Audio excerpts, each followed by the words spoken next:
ઉપર આગળ જઈએ. બસ આ બાજુ લો ને, તમારો હાથ આ બાજુ લો. બસ પરફેક્ટ.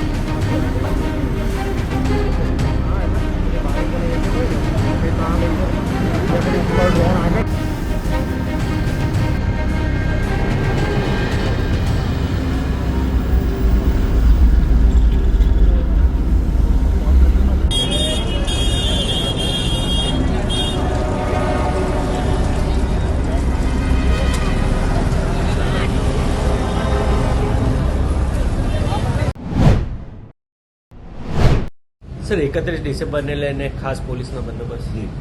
31મી ડિસેમ્બર ખૂબ જ સુરક્ષિત ઉજવણી થાય એના માટે અમદાવાદ પોલીસ દ્વારા એક્શન પ્લાન બનાવવામાં આવ્યું છે. આ પોલીસ દ્વારા જે લિસ્ટેડ બુટલેગર છે અને જે દારૂની હેરાફેરી કરે છે એના ઉપર ચેકિંગ કરવાની અને રેડો કરવાની કામગીરી ચાલુ છે. એની સાથે સાથે 31મી ડિસેમ્બરના રોજ દરેક પોલીસ સ્ટેશનમાં ઓછામાં ઓછા 2 જગ્યા ચેકિંગ રાખવામાં આવશે.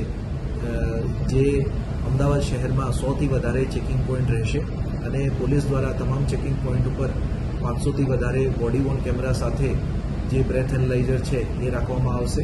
કોઈ ડ્રિંક એન્ડ ડ્રાઈવ ના કરે અને નશામાં નહીં ફરે એના માટે ડ્રગ ટેસ્ટિંગ યુનિટ છે એ પણ તૈનાત કરવામાં આવશે. જ્યાં વધારે ભીડભાડ અને ઉજવણી થાય છે એવા વિસ્તારો જેવા કે Sindhubhavan road, SG highway, CG road, ત્યાં ડીસીપી કક્ષાના અધિકારી રહેશે અને કેટલીક જગ્યા સ્ટન્ટ કરવામાં આવે છે બાઇક દ્વારા. એમાં આઈએમ રોડ છે, રિવરફ્રન્ટ છે, ત્યાં બેરિકેડિંગ સાથે ટ્રાફિક પોલીસ પણ તૈનાત રહેશે.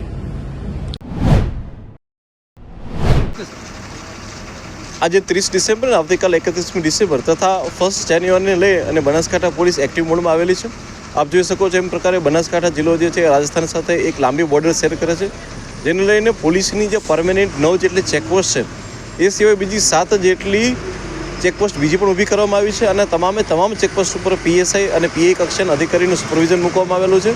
હાલમાં એ તમામ જગ્યાઓ ઉપરાંત એલસીબી અને એસઓજીની ટીમ પણ તમામ ચેકપોસ્ટ ઉપર કાર્યરત છે. આ સિવાય આપણે જાણી શકું છું કે જે અંદરની તરફના જે નાના મોટા રસ્તાઓ છે તેની તરફ પેરોલ ફંડોની ટીમો, અમારી સાયબરની ટીમો સાથે સાથે જિલ્લા ટ્રાફિકની ટીમોને લગાવવામાં આવેલી છે, જેથી કરીને આ તારીખો ઉપર જે કોઈ પણ દારૂની હેરાફેરી, બીજા અન્ય માદક પદાર્થોની હેરાફેરી છે તેને રોકવા માટે પોલીસનું સંપૂર્ણપણે અને કડક પાયે ચેકિંગ ચાલુ છે.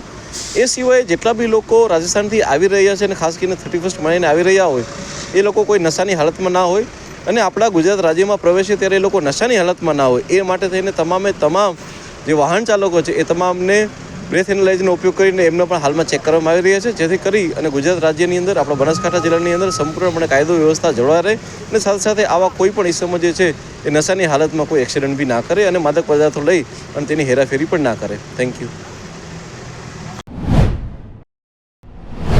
નમસ્કાર. અને આપના માધ્યમથી હું તમામ ફરવા આવતા અને 31સ્ટની ઉજવણી કરવા આવતા તમામ પ્રવાસીઓને પહેલાં તો હું મારા દમણ દીવ વતી તમારું સ્વાગત કરું છું અને આ બાબતે હું તમને એ કહેવા માગું છું કે જે કોઈ 31સ્ટની ઉજવણી કરવા માટે દમણ આવે છે કે દીવ આવે છે તેઓએ રાત્રે પહેલી વાત તો નશાની હાલતમાં દમણ છોડવું કે દીવ છોડવું નહીં.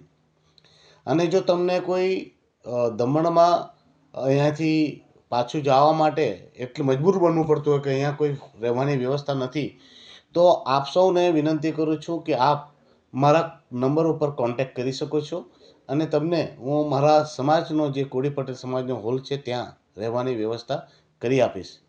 તો એક વાતનું ધ્યાન રાખવું કે પીધેલી હાલતમાં જીવને જોખમમાં રાખીને દમણથી બહાર જશો નહીં. અને બીજી વાત એ કહેવાની છે કે લાસ્ટ 5-7 વર્ષથી ગુજરાત પોલીસ જાણ જોઈને દમણના ટુરિસ્ટોને ટાર્ગેટ કરે છે અને આ લોકોને રાત્રે પકડીને રાત્રે અમને પકડીને જેલોમાં બંધ કરી દેતી હોય છે. તો આ હેરાનગતિ ઘણા વર્ષોથી થઈ રહી છે, જેના લીધે અમારા ટુરિઝમને અને અમારા વેપારીઓને નુકસાન થઈ રહ્યું છે. હવે હું એ પણ કહેવા માગું છું કે ગુજરાતની પોલીસ અને વલસાડ પોલીસને કે ભાઈઓ તમે જો ડ્રાઈવર પીધેલો હોય તો જ આવી કામગીરી કરો. સાથે ડ્રાઈવર પીધેલો ન હોય અને ગાડી ચલાવતો હોય તો પેસેન્જરોને હેરાન કરવાનું બંધ કરો. કેમ કે જે ટુરિઝમના આવે છે અને ટુરિસ્ટો જે ટેક્સ પે કરે છે તેમાં 100% રૂપિયા કેન્દ્રને જ જતા છે અને એ કેન્દ્રને જ ફાયદો થતો છે. અને અમારું ટુરિઝમના વિકાસ થવાથી પ્રદેશના સાથે સાથે દેશનો પણ વિકાસ છે, જેમાં આપ કનડત ન કરો. બાકી આમ ગુજરાતમાં જે દારૂ પહોંચે છે તે ક્યાંથી પહોંચે તે લોકો જાણે જ છે કે દારૂ ઉડીને જતો નથી કે ટનલમાં ઘૂસીને જતો નથી.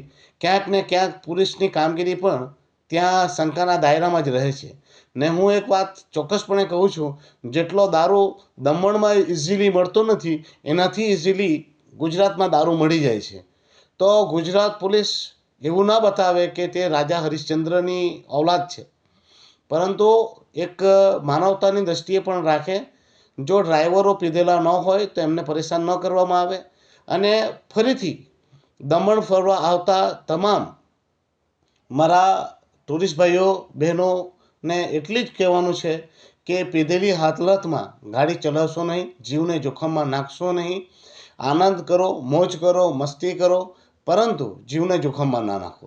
જો તમને દમણમાં કોઈ પણ રહેવાનું સ્થાન ન મળે તો મારા નંબર ઉપર જરૂર કોન્ટેક્ટ કરો.